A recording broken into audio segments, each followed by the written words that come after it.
Cara Hendry Susanto tipu para investor lewat robot trading Fahrenheit. Anggota Badan Reserse Kriminal Polri pada Selasa 22 Maret 2022 kemarin menangkap pemilik robot trading Fahrenheit, Hendry Susanto, terkait kasus dugaan investasi ilegal. Setelah ditangkap tim dari Baris Krim Polri, Hendry langsung ditetapkan sebagai tersangka dalam kasus investasi ilegal robot trading Fahrenheit.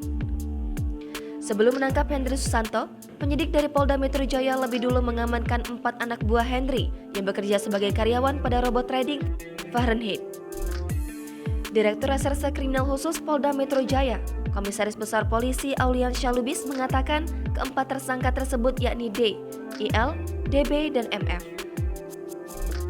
Menurut Auliansyah, para pelaku berperan sebagai admin, pengelola situs, dan mencari anggota baru atau mengajak masyarakat berinvestasi di robot trading Fahrenheit.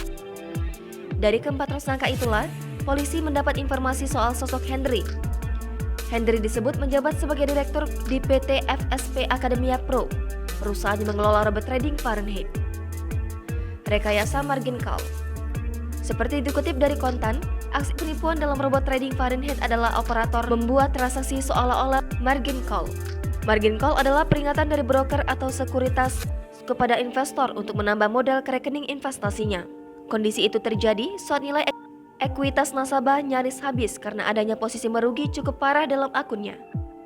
Jika hal itu terjadi, maka seorang trader harus menambah dana akun karena kalau tidak, maka pihak broker dapat menutup paksa posisi tradingnya dalam kondisi stop out atau rugi.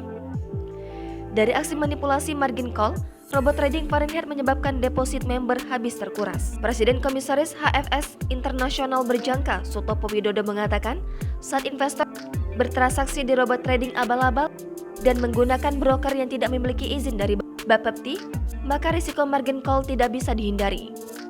Bahkan melakukan withdrawal atau penarikan dana oleh nasabah kemungkinan besar tidak bisa. Begitupun jika ingin memasang stop loss atau menghentikan transaksi yang merugi dalam perdagangan. Menurut advokat Sukma Bambang Susilo, saat ini dia menjadi kuasa hukum dari 80 orang korban dugaan penipuan robot trading Fahrenheit. Salah satu kliennya adalah artis Chris Ryan. Sukma menjelaskan, para korban baru menyadari Fahrenheit adalah penipuan. Bapepti mengumumkannya.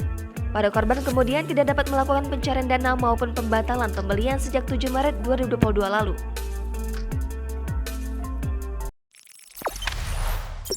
Jangan lupa subscribe, share, komen, dan like ya!